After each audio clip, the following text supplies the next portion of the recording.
Welcome to Dig Deep, the mining podcast. In this podcast, we go deep into mining news, hot topics, and live interviews with mining professionals and leading figures in the mining industry. Introducing your host, Rob Tyson, founder and director of Mining International and Mining International Executive, a leading global mining recruitment and headhunting agency. Hi, mining community. Welcome back to another episode of the Dig Deep, the mining podcast. And we have a returning guest today who appeared way back when I started this podcast, which was back in 2018, which was episode 8. And so a long time ago, nearly 6 years ago. John Welborn is the Executive Chairman of Fenix Resources, a highly profitable, fully integrated mining, logistics and port services business with assets in the Midwest region of Western Australia.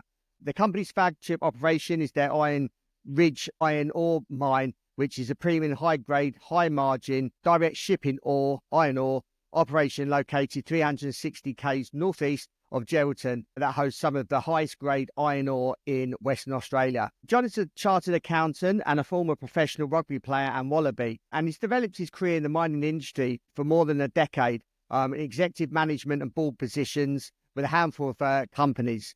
As the Executive Chairman of Fenix Resources, he's going to share his journey from playing professional rugby, moving into the resources sector, the history of Fenix Resources, a relationship with the Indigenous community, and I suppose an overview of the iron ore industry, and obviously a lot more. John is also going to be attending the upcoming Resources Tomorrow event, which is in London on the 3rd to the 5th of December, which is Europe's largest mining event designed to foster innovation, drive collaboration, accelerated growth in the mining industry. And I'm going to be sharing some links in the show notes for you to get tickets, discounted tickets, and obviously you can see myself and John at the event. John, welcome to the podcast. How are you doing? Yeah, it's great to be back, Rob, after all that time. Congratulations on how many editions you've sponsored. Yeah, we've done about 480, coming up to 500 now. So yeah, that was way back 6 years ago in the 8th. So hopefully I've improved since then. So anyone that's listening, please go back all those episodes and obviously hear John speak. But now John's at Fenix. John, I wonder if you just tell us a little bit about your career. Obviously, as I mentioned, you're a professional rugby union player. But why don't you just carry us through your career to sort of present day, and then we can go into more questions around Fenix Resources. Look, I had the great privilege of growing up in Western Australia and played lots of different sports. I played Aussie rules and cricket, which are the most popular sports here, and had a go at everything, including rugby. And in my teenage years, I worked out that I was better at running into people than running away. So graduated towards a role in the forwards in rugby teams and developed a passion for the game that will never die. So, but I was fortunate that growing up, rugby was an amateur sport. And at the start of my representative career, it was an amateur sport. So I left school, I went to university, I played rugby, I had a scholarship at the Institute of Sport, and I went to Sydney to work as a insolvency practitioning accountant and became a chartered accountant, while I continued to play club rugby and representative rugby, and went up through the ranks to the New South Wales Waratahs and ultimately to the national team, the Wallabies, and toured with Australia for many years in the 90s during a period of time where we were very strong, and ultimately was part of the squad that won the World Cup in 1999. So a wonderful journey. And then played professionally in France for 5 years and returned to Perth for my last year of professional rugby as a founding player in the Western Force, the local super rugby team here in Western Australia. And so that was a magnificent journey. Then I returned to originally investment banking, and then, as you described, transitioned into running mining companies. And I often get asked, how that occurred or what's the transition. And that's a very short version and of obviously a longer story, as most people have in their careers. But I think the connection between running mining companies and being a part of a rugby team is really obvious. Rugby is a team sport. It has lots of different roles. the props, the second rowers, the halfbacks, the backs line, the coaching staff, the various pieces that go into making a high performance and ultimately a successful side. And I think mining's similar with exploration, development, engineering, finance. And I really enjoy the similarity between the challenge of building projects, building teams to be successful. And so it might seem strange to have a rugby playing background as a mining executive, but I think it was just part of leadership style in working in banks, in working in mining companies, and being part of what I hope is a track record of working in and building successful teams. Yeah, obviously you just mentioned your leadership style, and obviously you represented Australia at the highest level. Can you just share your experience as a Wallaby, how your influence within the game has now transpired into the resources sector and within the mining industry? Well, I think one of the things about sport is that you have to deal with disappointments and bounce back and show perseverance. Certainly in recent times, Wallaby supporters have had to persevere, and great to see that some of that's coming through a reward in the current tour, the autumn tour. So let's hope that continues. I think my experience is that if you're going to be part of something successful, you've got to face the challenges and show some resilience.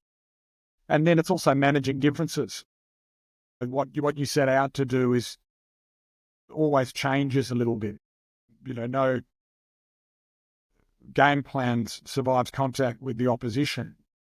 And it's a bit like that in mining. You have to be reactive, you have to be responsive, and ultimately you have to recognise that it's not always a success after success. You have to handle setbacks and handle challenges. Mining's a tough game, just like professional rugby.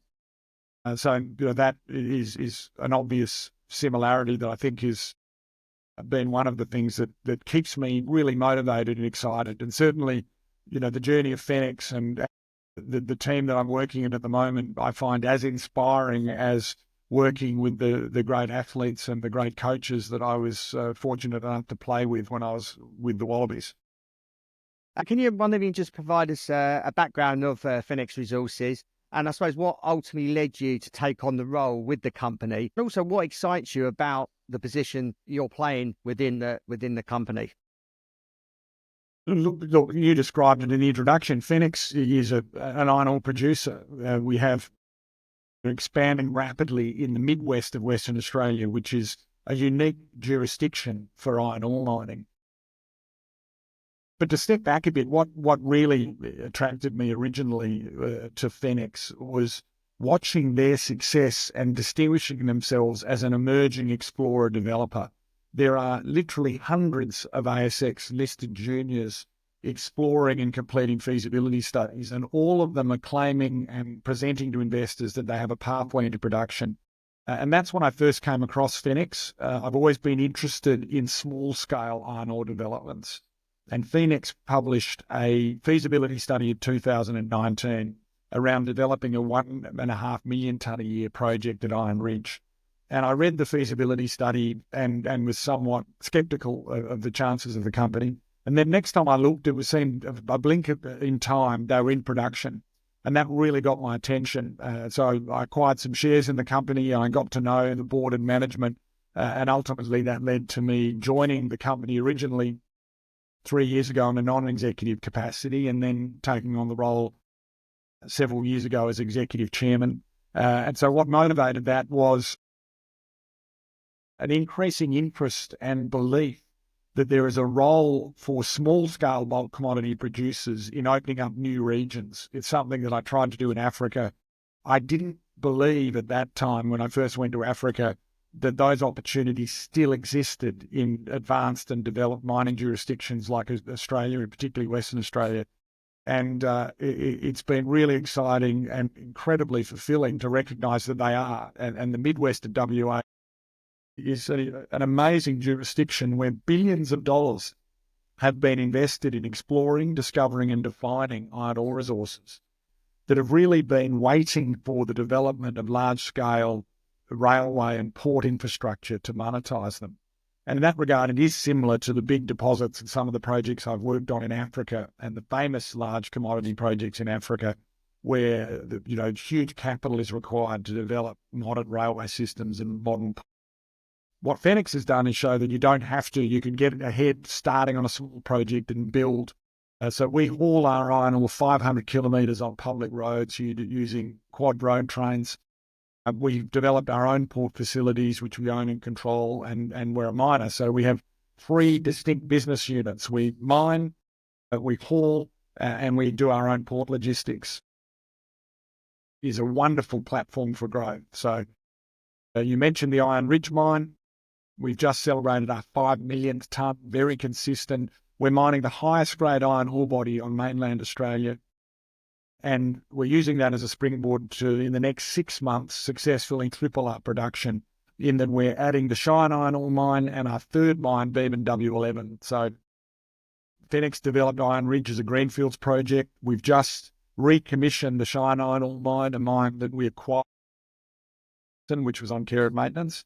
And we're developing our second greenfields project at W11, which is 20 kilometres away from our existing Iron Ridge mine. So early in 2025, we expect to have 3 mines operating, producing 4 million tonnes a year of iron ore.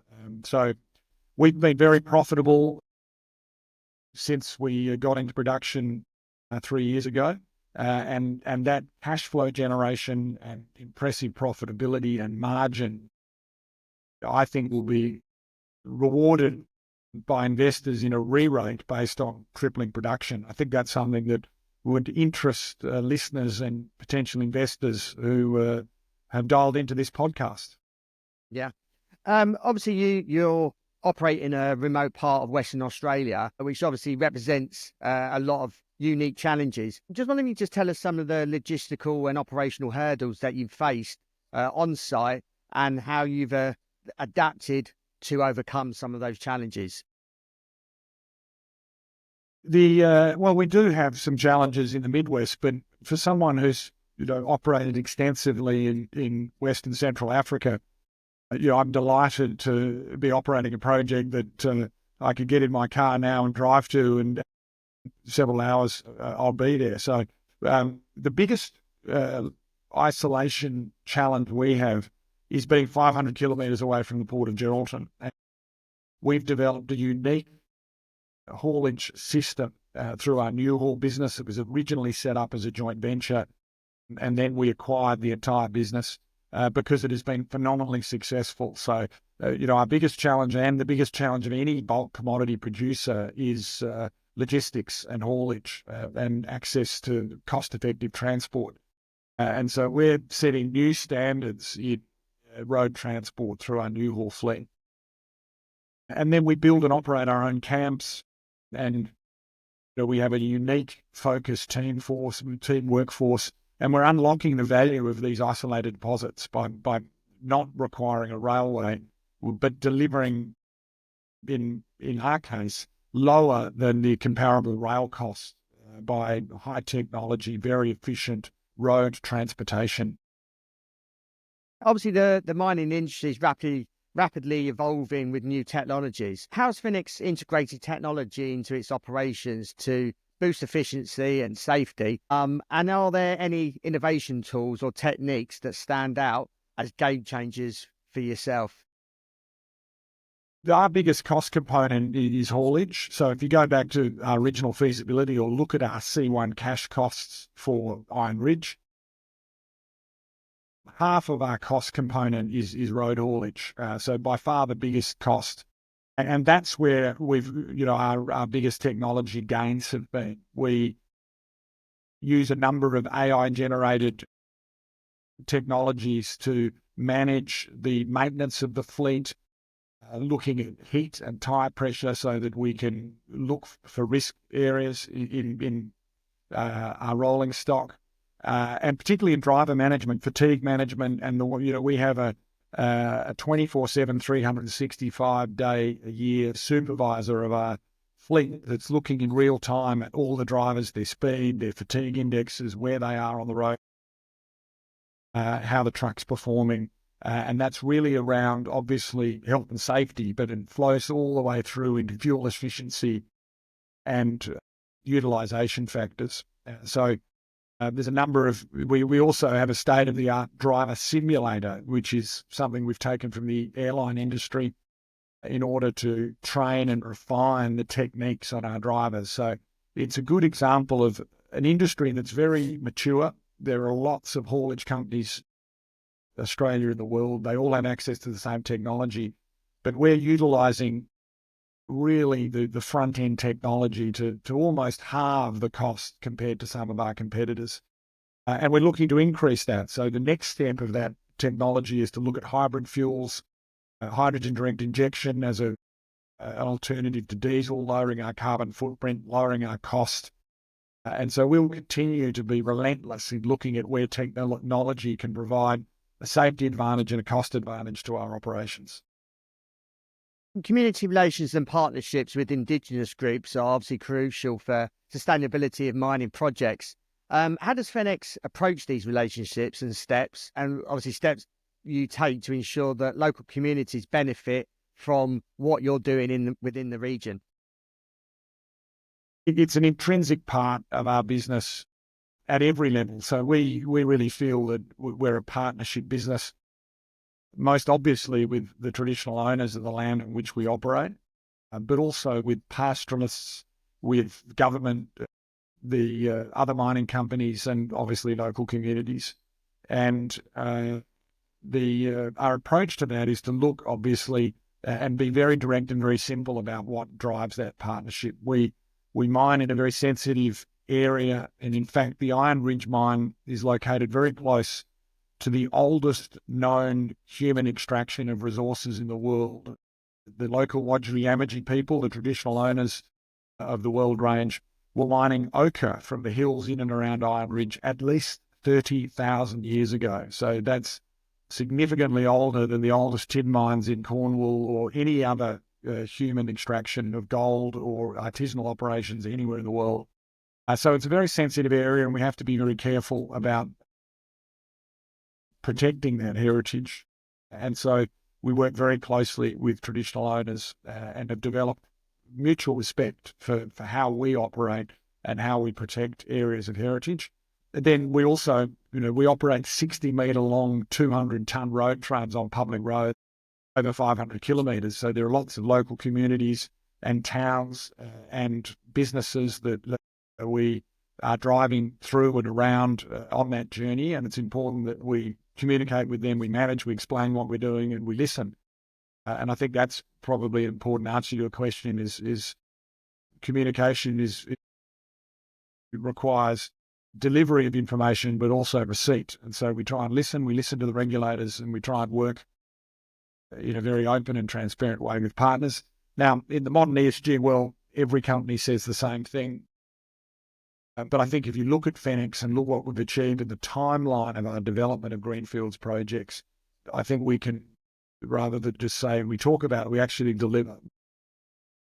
And the transactions that we've done, I referred to the joint venture with Newhaul, which is now a wholly owned part of Fenix, our partnership with the Midwest Port Authority, and our agreements with Mount Gibson on their legacy assets in the Midwest, are all other really obvious examples of how we try and develop partnerships that lead to growth and lead to really obviously positive outcomes for all the stakeholders in that asset.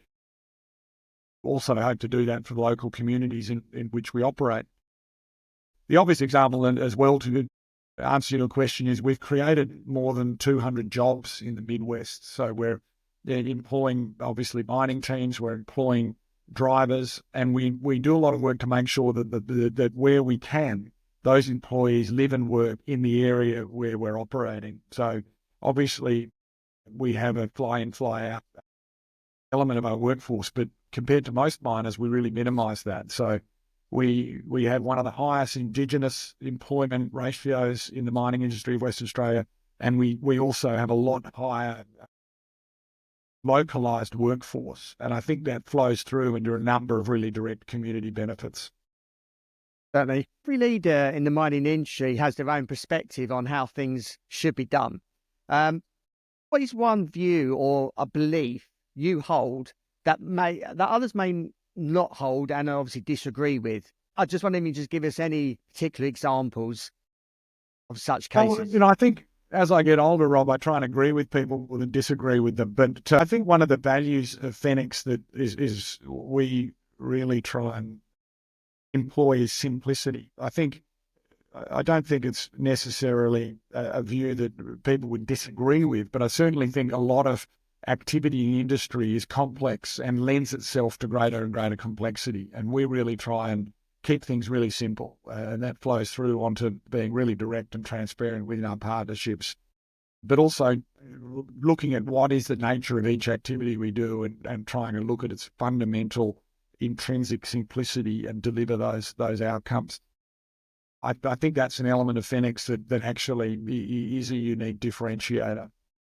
And obviously, I've already mentioned, to respond to that question directly about what do we do that other people would disagree with, is that we don't believe that we need a railway to deliver low-cost, high-quality, efficient bulk commodity transport. And that's not just around the fact that we have started small scale. We're increasingly convinced that we can ramp up this business to be a really, really significant Western Australia iron ore producer, and that modern technology and the systems that we use means that really we can demonstrate that railway is an 18th century technology that is advanced so that it can be very efficient, but it's not an essential part of a low-cost, high-quality bulk commodity. And so that's something that I think people in the industry might not, at a headline level, actually believe or understand. And so I'd encourage them to have a look at Fenix, have a look at what we're doing, and stay tuned, because we're going to keep demonstrating that we can deliver using road transport. Given the fluctuation in iron ore markets and the obviously increasing global competition, how does Fenix position itself strategically to obviously stay competitive? And where do you see the market in the next 3 to 5 years? It's a really good question in obviously volatile iron ore markets. And there's a number of things that Fenix does. The first thing to say is the number one thing a miner has to do in the face of volatile commodity prices is control your cost and be really aware of what that cost is. The second thing we do is we're really careful about capital deployment and payback speed. So one of the reasons why I've always believed in small-scale iron ore development is not because I think necessarily I want to stay a small-scale miner. Our ambitions are to be a much bigger miner than we are now. But most of the large-scale bulk commodity projects need, hundreds or billions of dollars of capital, and there's a huge risk in a volatile commodity price environment. So we believe, and what Fenix is demonstrating, is that we can make smaller capital investments with quicker capital returns based on known margins. And so then on the short term, we do hedge, particularly capital payback periods, a portion of our production where we can and where it's appropriate, where we can lock in margin. And that's been a very successful part of our ramping up of Iron Ridge. And then as we're getting bigger, we're just using the fact that we can control our costs, manage them, and make sure that our production, the quality of our product, means that we can be confident that we've got positive margin. And that's the key thing about, managing that volatile commodity price environment, is making sure that we're always delivering our product at a positive margin. Success may mean different things depending on each individual's perspective. For some, it's about obviously hitting production targets, while for some others, it may be fostering stronger community relationships or even building sustainable future. How do you, I suppose, personally define success in the context of Fenix Resources? And how has your definition of success obviously evolved, obviously during your career, obviously both playing in sport and obviously in the mining industry now? Look, I think the entire team at Fenix are motivated by achieving something special and building a big business that's sustainable. So we started Iron Ridge on a very short-term view of monetizing a very high-grade ore body. Several years have really been about using that success to reinvest in the business to build something really special and long-term. And so I would hope that we all at Fenix define success by leaving a lasting legacy economically, but also socially. The Midwest, as I mentioned, has had billions of dollars invested in exploration. Our opportunity is to revalue that investment and monetize it. And that's an economic reward. So I mentioned the rugby analogy again. And so clearly, in rugby, it's easy because you've got a scorecard and you have a winner or a loser and points scored and tries marked. Fenix's case, you could simplistically look at the share price as a reward of that, or you could look at our production volumes or our profitability. I think all are relevant, but they're really outcomes of what's driving that, which is we believe there's an opportunity to build a really big sustainable business that's actually providing value across the value stream to the Wodjiri people, to the state government, and certainly to the Midwest and the communities, as well as to our shareholders. And that's what success looks like. Looking back on the journey of Fenix so far, what are some of the key lessons and takeaways that you've learned that might be helpful for others in the mining industry, especially those, I suppose, dealing with smaller operation like yours? I think that there's a balance between speed and patience. And that obviously sounds like a contradiction.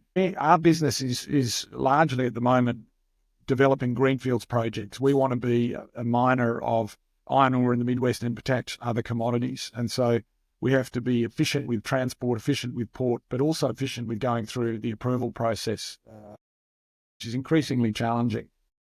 And I think there's a balance between expedience as well as making sure that the appropriate quality is provided. And that's a real lesson, I think, that we've learned. I mentioned we try and keep things simple, and that sounds like it's really obvious, but the challenge is working out what is important, what do we need to do now to move quickly forward, but where do we need to pause and spend time on things as well without getting too lost in complexity. So that's an ongoing lesson. And I continue to, one of the great things about Fenix and mining and sport is that you're always learning. If you want to stay competitive, and certainly if you're trying to achieve something meaningful, you've got to continue to learn. So I think we're recognizing that, we're in a challenging environment from a commodity price point of view and from an approvals and operating point of view.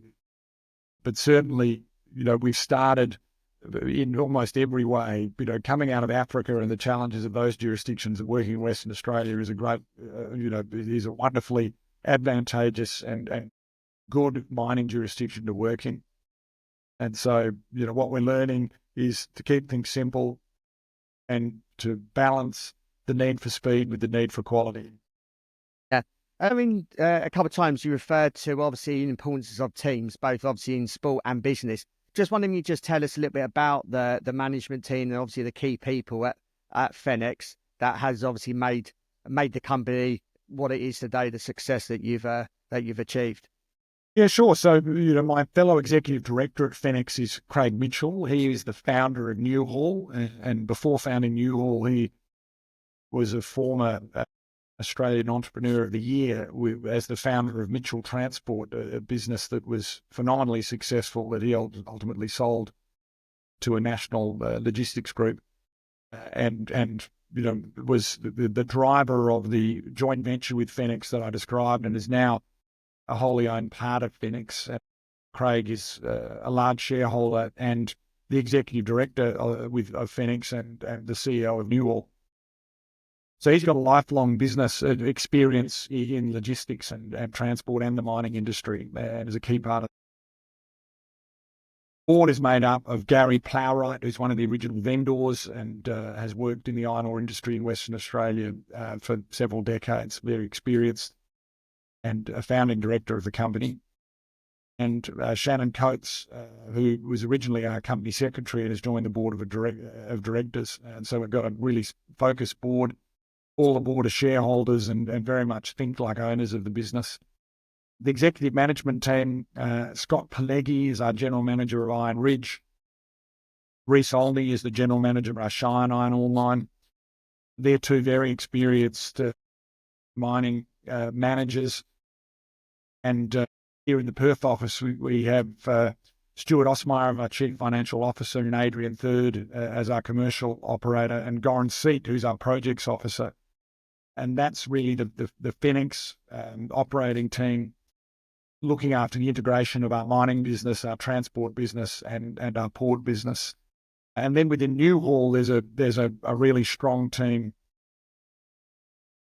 and managed team based here in Perth and in Geraldton who are managing that business. And we really do keep them separate. They're entirely focused. Our mining team focus on mining and our Newhall team focus on logistics.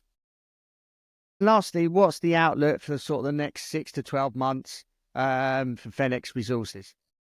Well, I mentioned at the start, we're tripling production. So the outlook is we're going from 1.3 million tonnes a year of production from Iron Ridge to in early 2025, we should be achieving a run rate of 4 million tonnes per annum. So at this stage, the market hasn't reacted to that. I think it'll demonstrate significantly higher revenues and the opportunity to generate significantly higher profits. And the prevailing iron ore price continues to reward iron ore miners. So we're really excited about that's what to look forward to. And then we're also excited about defining our next stage of growth. The pathway from one mine to doing 1.3 to 3 mines doing 4 million tonnes per annum is not, it's an immediate ambition that we will achieve quite quickly. And we think growth is sustainable well beyond that. And so stay tuned for how that growth is going to grow and definition of a long-term future for Fenix in the Midwest. John, thank you for your time. Appreciate you providing an update on Fenix Resources, obviously telling us a little bit about the history of the company and what success that you've obviously achieved so far. Hopefully you can come on the podcast, not leave it as long as last time, and obviously give us an update on obviously what you've just described and your, also, I suppose, objectives of the business and the performance, and be good to catch up maybe next year and give us an update. I'd love to come back when we're at 4 million tonnes per annum and talk about that pathway and then what's the next pathway. So, yeah, look, I'm very excited about Fenix, look forward to talking about it, and, keen to update the podcast. So thanks very much for your interest. Yeah, no worries. And if our audience wants to reach out to you, follow obviously the story, how can they go about doing that? What social media platforms do you advertise on? So look, there's Fenix, there's a contact email address on our Fenix website, and then we're also on LinkedIn and Twitter, and we'd love to hear from you. I really enjoy feedback, particularly from shareholders existing and new, and we'd love to answer any questions about the business. And as I mentioned, you're going to be at the Resourcing Tomorrow event in London from December the 3rd to the 5th. So again, any of our listeners who wants to obviously know more about the company, obviously can feel free to arrange to maybe catch up with John whilst he's there. So all the details are in the show notes accompanying this, along with all the social media channels of Fenix Resources. So thank you again, and good luck for the remainder of the year going into 2025. Thanks a lot, Rob. Look forward to catching up. Thank you, John. For listening, hope you enjoyed that episode. As always, appreciate your continued support. Please keep sharing these episodes far and wide. As always say, not just with people within our mining industry, but people outside of our mining industry also, because we need to improve the branding and really make people outside of our industry really understand what mining is all about. And obviously, John's given us an overview of a company that have obviously proved successful in what they're looking to achieve. So thank you for listening, and until next time, happy mining. Thank you for listening. Remember to reach out to Rob via the show notes, and be sure to subscribe and leave a review. Until next time, happy mining, helping each other to improve the mining industry.